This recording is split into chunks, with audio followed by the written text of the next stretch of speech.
말씀 보도록 하겠습니다. 오늘 말씀 시편 1편 1절에서 6절까지 말씀입니다. 구약 성경 805페이지에 있습니다. 시편 1편 1절에서 6절까지 말씀을 한 절씩 교독하도록 하겠습니다. 하나님의 말씀을 교독할 때 살아계신 하나님의 음성을 들으시기 바랍니다. 복 있는 사람은 악인들의 꾀를 따르지 아니하며 죄인들의 길에 서지 아니하며 오만한 자들의 자리에 앉지 아니하고 오직 여호와의 율법을 즐거워하여 그의 율법을 주야로 묵상하는도다.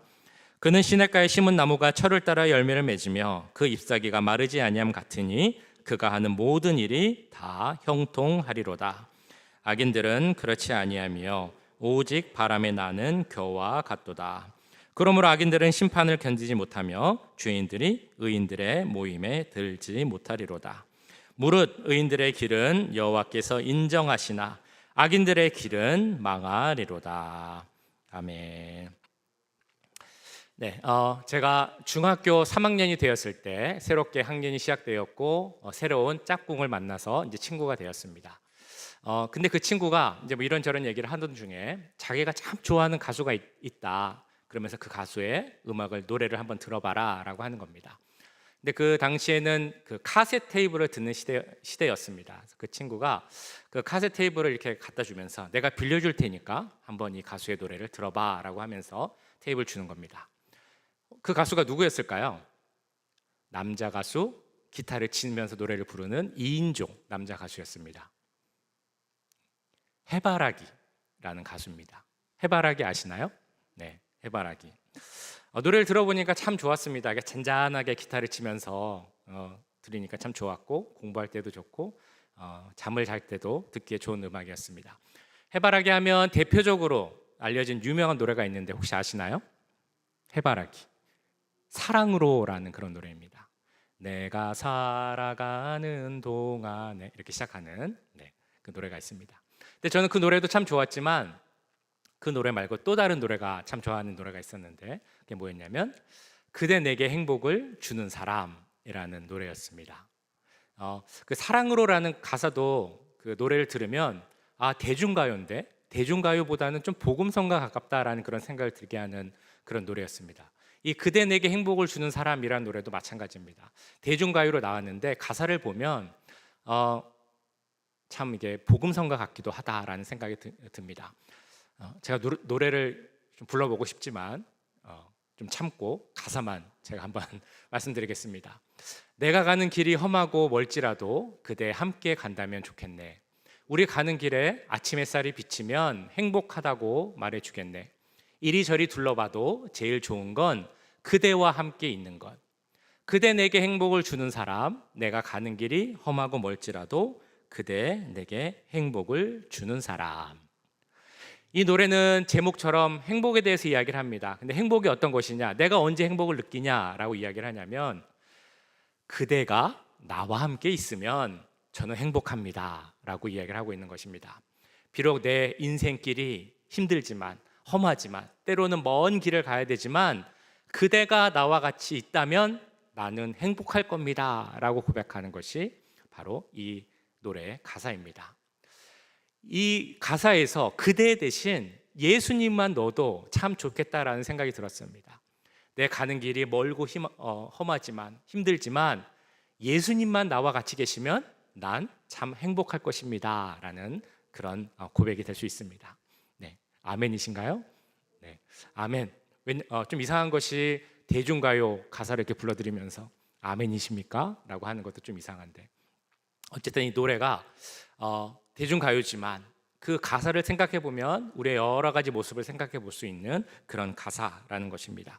사실 해바라기라는 그룹은 이 두 분인데 두 분 다 크리스찬이기도 하고 이 음악을 통하여서 기독교 문화 사역을 하기도 합니다. 그러면서 어려운 교회를 돕기도 하고 또한 복음 전하는 것을 목표로 하는 것이기 때문에 아마 이 가사를 쓰면서도 그런 마음이 나타나는 가사가 아니었을까 그런 생각을 해봅니다.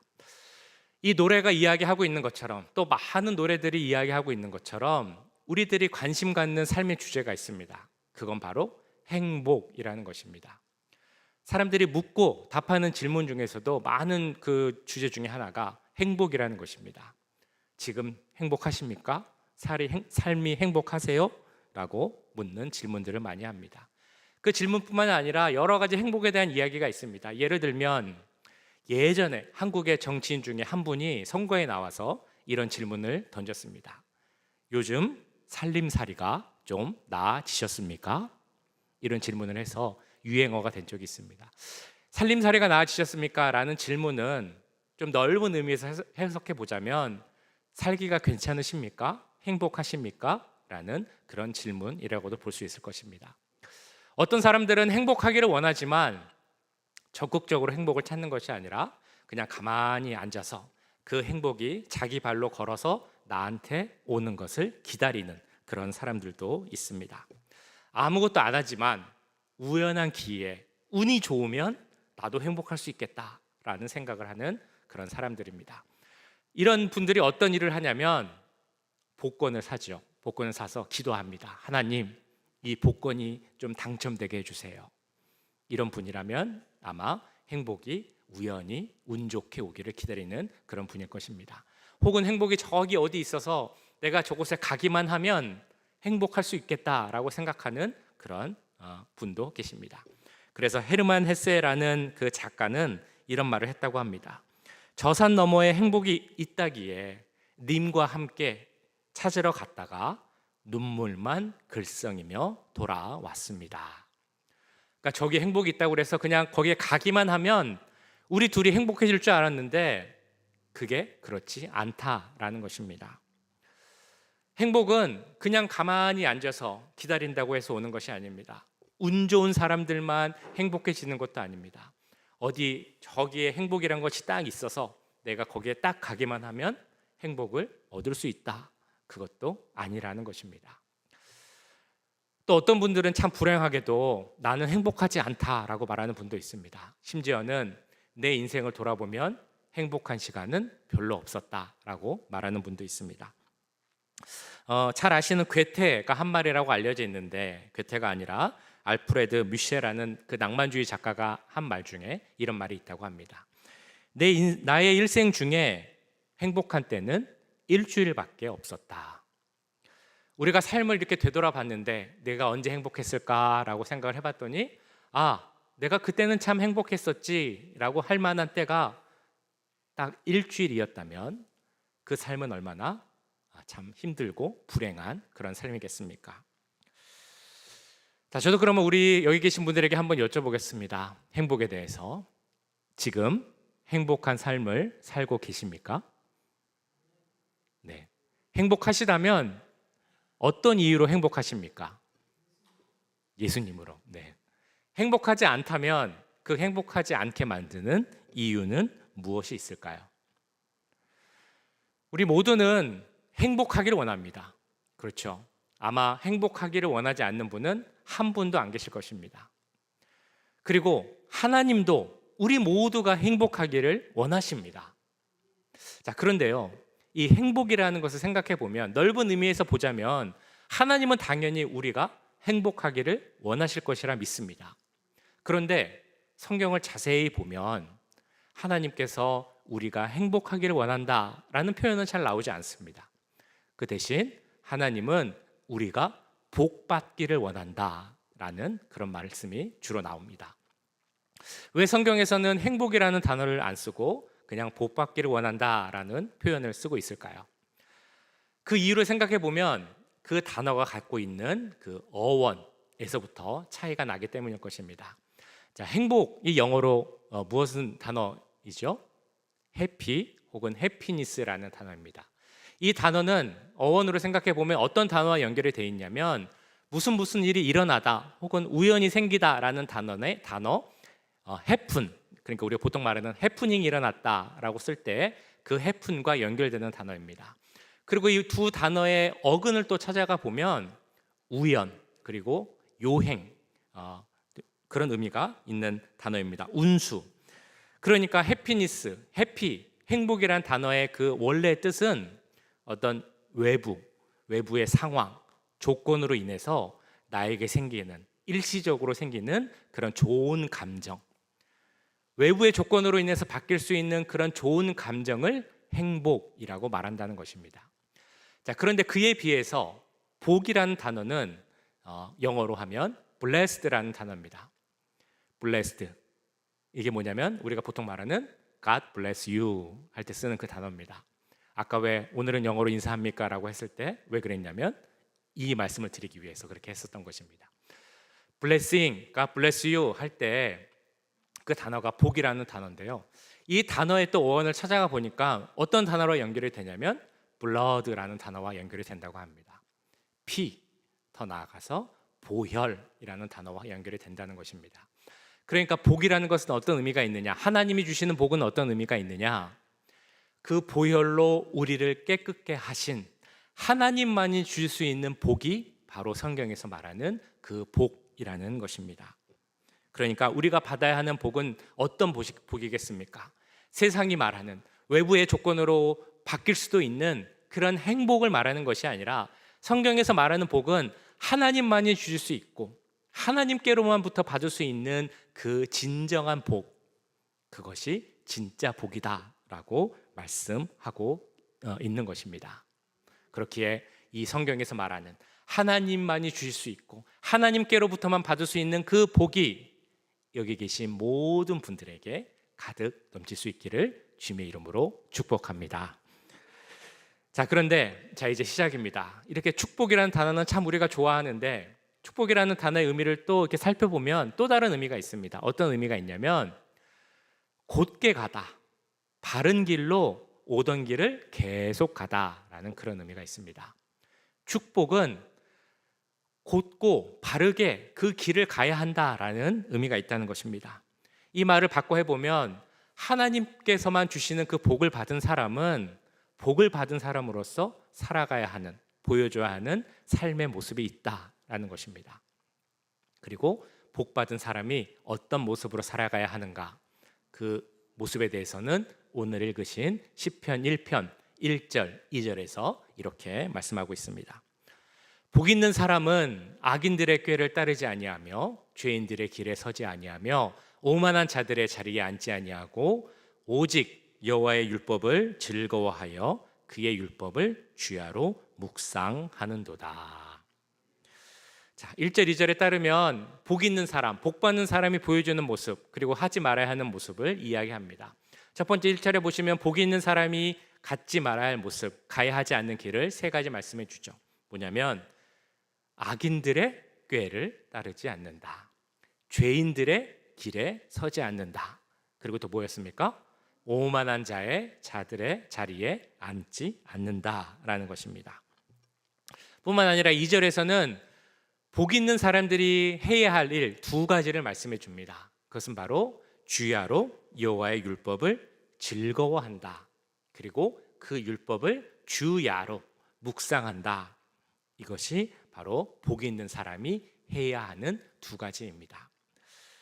자, 이 말씀을 보면 복 있는 사람들이 가지는 그 특징을 알게 됩니다. 그건 뭐냐면 복 있는 사람은 의인의 길을 간다라는 것입니다. 의인의 길은 그 1절의 표현으로 빌려서 보자면 어떤 길이냐면 죄인의 길이 아닌 길, 그리고 악인들의 꾀를 따르지 않는 길, 그 길이 바로 의인이 가야 하는 길입니다. 우리가 성경을 보면 어떤 단어들은 우리가 갖고 있는 그 이해, 그 의미, 물론 그것을 포함하지만 그것과는 조금 다른 의미를 나타낼 때가 있습니다. 예를 들면 어리석다라는 단어, 보통 우리가 어리석다라는 단어를 들으면 어떤 생각을 하게 됩니까? 누군가가 어리석다라고 하면 저 사람은 뭔가 좀 지식도 부족하고 지혜도 부족하고 좀 경험도 없어서 어떤 상황을 제대로 파악하지 못하고 분별하지 못하고 판단하지 못하는 사람, 그런 사람을 우리는 보통 어리석은 사람이라고 이야기를 합니다. 성경에서 말하는 어리석은 사람은 물론 그런 의미도 포함하고 있겠습니다만 특별히 거기에 더해서 어떤 사람을 어리석은 사람이라고 하느냐, 지식이 있는데도 그 지식대로 사는 것이 아니라 지식과는 상관없이 그에 따르는 행동을 못하는 사람을 어리석은 사람이라고 합니다. 하나님의 말씀을 모르거나 알면서도 그대로 따르지 못하고 그대로 살지 못하는 사람을 어리석은 사람이라고 합니다. 자, 이렇게 보통의 의미와는 조금 다른 의미가 있는 단어 중에 오늘 보신 죄인이라는 의미도 있고 또한 악인이라는 단어도 그렇게 생각을 해볼 수가 있습니다.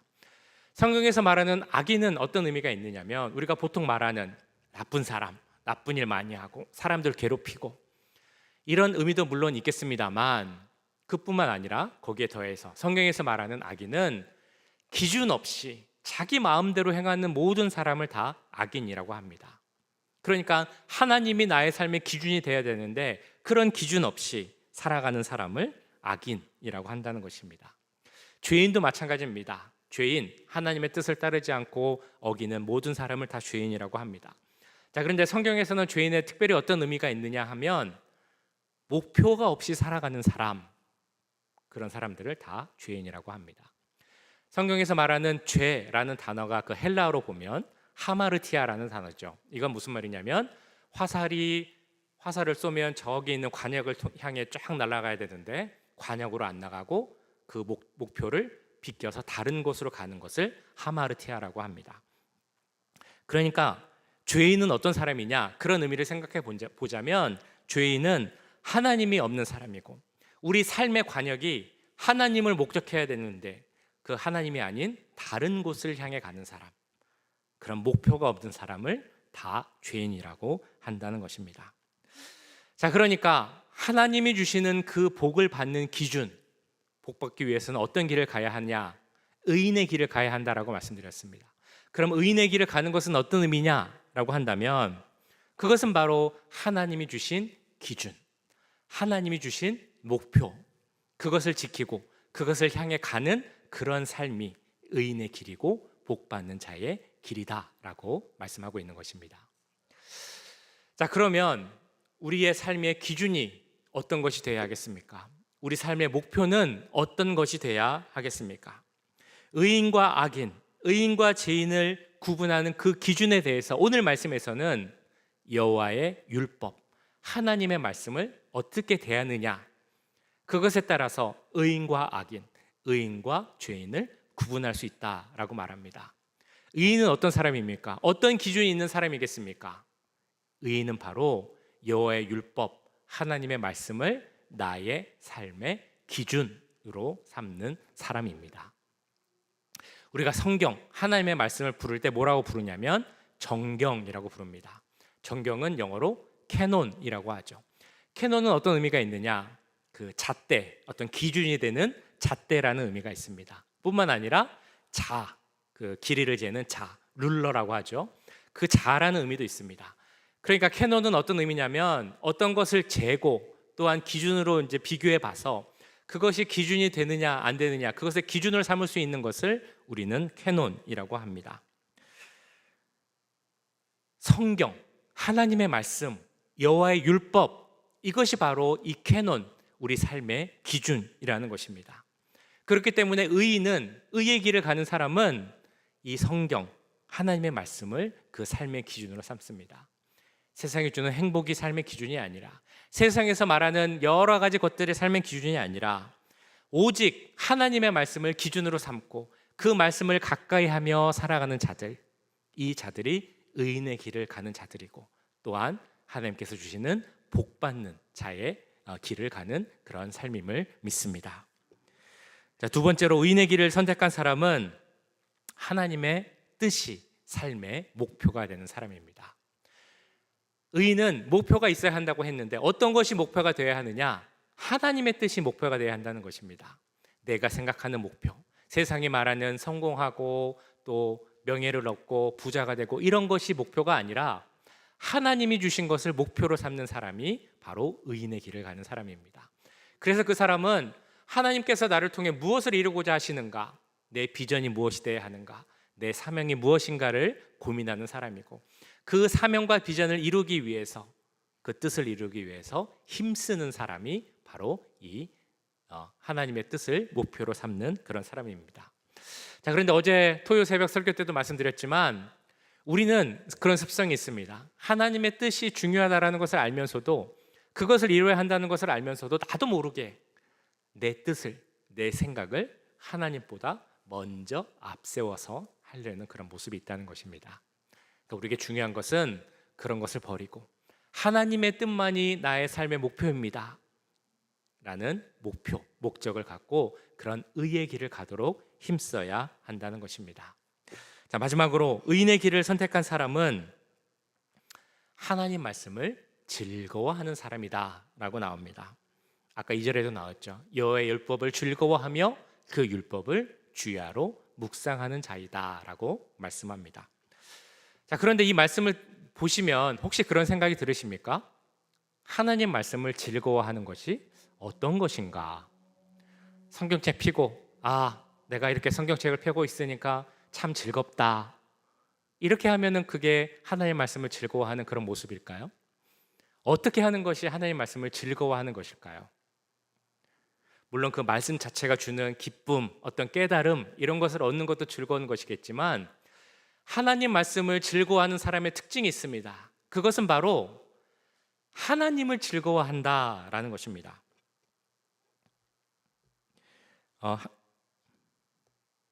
하나님 말씀을 즐거워하는 사람은 바로 하나님을 즐거워하는 그런 사람입니다.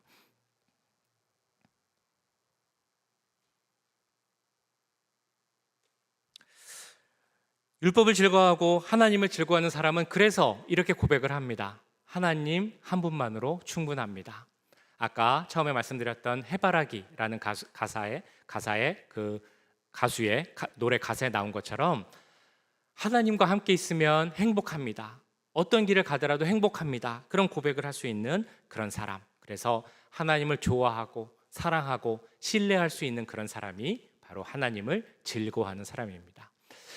우리가 하나님을 즐거워할 수 있는 이유는 이미 하나님께서 우리를 즐거워하고 기뻐하시기 때문이죠. 우리 잘 아시는 스바냐 3장 17절 말씀 우리 같이 한번 읽어보도록 하겠습니다. 시작. 너의 하나님 여호와가 너의 가운데 계시니 그는 구원을 베푸실 전능자이시라. 그가 너로 말미암아 기쁨을 이기지 못하시며 너를 잠잠히 사랑하시며 너로 말미암아 즐거이 부르며 기뻐하시리라 하리라. 자, 이 말씀이 말하고 있는 것처럼 하나님께서 우리를 창조하신 이유는 무엇인가 하면 우리를 즐거워하시고 기뻐하시고 사랑하시며 교제하시기 위함입니다. 그렇다면 우리 삶의 목적도 다른 것이 아니라 우리를 기뻐하시고 사랑하시는 하나님을 즐거워하고 기뻐하고 사랑하고 그렇기에 찬양하는 것, 이것이 바로 우리의 삶의 목적이 돼야 한다는 것입니다. 이런 삶을 살아가는 자들, 이런 의인의 길을 살아가는 자들에게 하나님께서 주시는 그 복이 얼마나 충만히 넘치겠습니까? 오늘 2절에 나온 것처럼 주야로 낮이나 밤이나 기쁠 때나 슬플 때나 어려울 때나 힘들 때나 밝을 때나 어두울 때나 일이 잘 될 때나 혹은 사방이 가로막혀 있는 그런 어려운 때, 고난의 때라 할지라도, 다시 말해 내 외부적 조건과 상황에 상관없이 언제나 하나님을 기뻐하고 즐거워하는 자에게는 하나님께서 주시는 그 복이 가득 넘치게 될 줄 믿습니다. 그러기에 그 하나님의 말씀을 기준으로 삼고 하나님의 뜻을 나의 삶의 목표로 삼고 하나님 그 한 분만으로 내가 기뻐하고 즐거워하는 우리 모두가 되어서 하나님이 약속하신 그 축복이 우리 삶 가운데 가득 넘칠 수 있기를 주님의 이름으로 간절히 축원합니다. 자, 첫 번째, 복 있는 사람의 특징이 의인의 길을 선택하는 사람이었다라고 한다면 이어서 나오는 두 번째 특징은 바로 겸손한 사람이 복 받는 사람이다라고 말씀합니다. 우리 1절 말씀 다시 한번 같이 읽어보실까요? 1절, 자 시작. 복 있는 사람은 악인들의 꾀를 따르지 아니하며 죄인들의 길에 서지 아니하며 오만한 자들의 자리에 앉지 아니하고. 자, 마지막에 나오는 표현이죠. 겸손한 자, 즉 오만한 자들의 자리에 앉지 아니하는 자, 그가 복 받는 자다라고 말씀합니다. 여기 나오는 오만한 자 혹은 교만한 자라는 그 단어의 어원을 보면 헬라어로 히브리어로는 끌어오르다, 거만하다 혹은 우쭐대다라는 단어인 주드라는 단어입니다. 헬라어로도 사용이 됩니다. 튀포라는 단어인데 마찬가지로 비슷한 뜻입니다. 연막을 치다, 자신의 기만으로 부풀어 오르다, 이런 의미가 갖고 있습니다. 그러니까 어떤 사람이 교만하고 오만하다라는 것은 어떤 의미가 있냐면 무언가 막 거품이 끓어오르는 것처럼 자기를 이렇게 막 높이면서 우쭐대는 그런 사람입니다. 그러나 그 거품 안에는 약점이 있습니다. 문제점이 있습니다. 그것을 가리기 위해서 연막을 치는 사람이 바로 이 교만하고 오만한 사람이라는 것입니다. 이렇게 자기를 나타내기 위해서 사람을 속이는 사람, 우리가 정말 경외하고 즐거워야 할 대상인 하나님보다 자기 자신을 더 높이려는 그 교만한 사람이 어떻게 하나님의 복을 받을 수 있겠습니까? 그래서 사실 생각을 해보면 시편에서 말하는 그 죄인과 악인, 그 부류 중에 어떻게 보면 가장 큰 것이 이 교만한 사람이 아닐까라고 생각이 됩니다. 하나님 말하시는 선과 악의 기준이 무엇보다 그 사람이 교만한가 그렇지 않은가가 그 악과 선을 나누는 기준이 될 수 있다는 것입니다. 아무리 겉으로 보기에 좋은 사람이라 할지라도, 아무리 세상에서 잘 나가고 성공하고 그런 칭송을 받는 사람이라 할지라도 교만한 사람이면, 하나님보다 자신을 높이는 사람이면 그 사람은 하나님께 사랑을 받지 못하는 악한 사람이라는 것입니다. 진정한 하나님의 복을 받는 사람은 오만한 자의 자리에 앉지 않는 사람입니다. 하나님의 존재를 경외하는 그런 사람입니다. 하나님 없이 살아갈 수 있다는 그런 교만에 빠지지 않는 사람이 바로 복 있는 사람임을 믿습니다. 어떤 사람이 그 유명한 스승에게 가서 이런 질문을 했다고 합니다. 스승님, 어떻게 하면 하나님이 주시는 복을 받을 수 있습니까? 그러자 그 스승이 이렇게 이야기를 했답니다.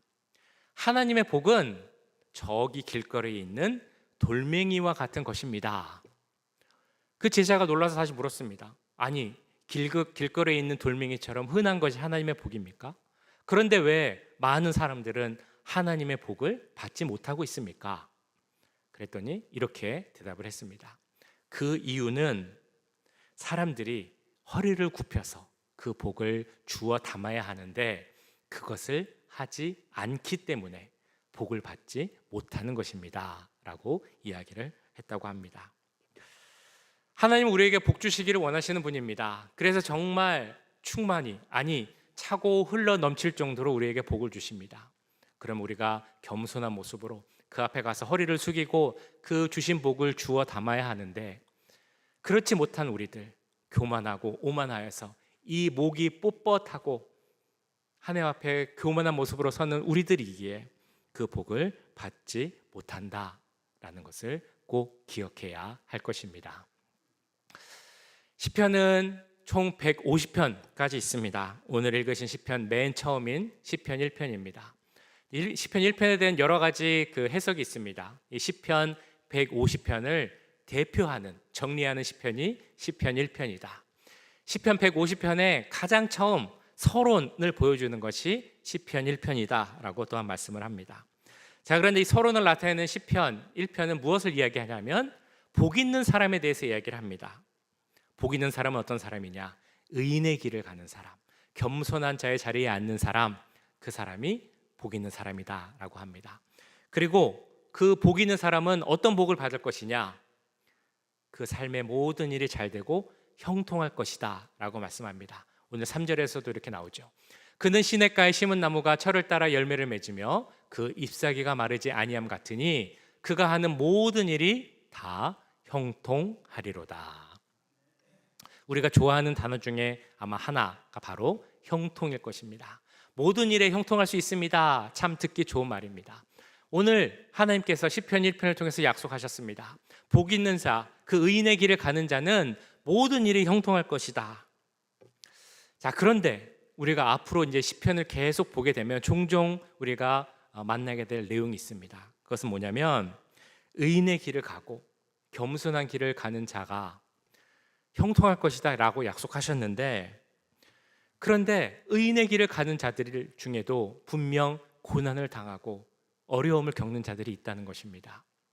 세상이 말하는 그런 성공, 형통을 경험하지 못할 수도 있다는 것입니다. 반대로 우리가 누가 봐도 악인인데, 안 좋은 사람인데 잘 되고 형통하는 것처럼 보이는 그런 사람도 있다는 것입니다. 그럼 우리는 이렇게 질문을 하게 되죠. 왜 악인이 잘 되고 의인은 고난을 당하게 됩니까? 그러면 여기서 말하는 하나님이 말씀하시는 형통은 무엇이고, 그 나무가 시냇가에 심은 것처럼, 그래서 그 물을, 영양분을 너무 잘 받아서 그 잎사귀가 마르지 않고 열매가 잘 맺게 될 것이다 라는 그 말씀의 의미는 도대체 무엇입니까? 라는 질문을 하게 됩니다. 그 질문에 대해서 오늘 마지막 구절인 6절에서는 이렇게 말씀을 합니다. 무릇 의인들의 길은 여호와께서 인정하시나 악인들의 길은 망하리로다. 의인들의 길을 누가 인정한다고 하셨습니까? 여호와 하나님이 인정하십니다. 의인의 길은 어떤 길이냐? 세상에서 인정받는 길이 아니라는 것입니다. 의인의 길은 하나님께서 인정하시는 길이라는 것입니다. 그렇기에 우리 눈에 보기에 잠깐은 고난의 길을 가는 것처럼 보일 수도 있고, 악인들이 잘 되는 것처럼 보일 수도 있지만, 정말 잘 되고 형통하는 길은 하나님께서 인정하시는 그 의인의 길이다 라고 말씀하고 있는 것입니다. 하나님이 인정하시기에 그 삶은 복받는 삶이고 형통하는 삶이고 열매 맺는 삶이라는 것을 우리가 잊지 말고, 그 길이 주님이 인정하시는 길이기에 우리가 꼭 가야 하는 길임을 잊지 마시기 바랍니다. 우리가 너무 잘 아는 시편 1편, 누구나 다 잘 알고 계실 것입니다. 대표적으로 시편 1편, 시편 23편 너무 잘 알고 계시죠. 이 하나님을 찬양하는 시편 1편에서는 두 갈래의 길에 대해서 얘기를 합니다. 의인의 길, 악인의 길, 의인의 길, 죄인의 길, 또 그리고 겸손한 자의 길, 오만한 자의 길. 이 두 길 중에서 어떤 길을 선택하시겠습니까? 세상이 말하는 행복, 그리고 하나님이 주시는 복, 이 중에서, 둘 중에서 또한 어떤 것을 선택하시겠습니까? 의인의 길을 선택해야 할 줄 믿습니다. 그래서 우리 가운데 주시는 그 복을 누려야 할 줄 믿습니다. 하나님의 말씀이 나의 삶의 기준이 되고, 하나님의 뜻이 나의 삶의 목표가 되고, 더 나아가 하나님 한 분만으로 즐거워하는 우리의 삶의 모습을 가짐으로 말미암아 우리를 사랑하는 하나님의 주시는 그 복이 여기 계신 모든 분들의 삶 가운데 가득 넘칠 수 있기를 주님의 이름으로 간절히 축복합니다. 기도하겠습니다.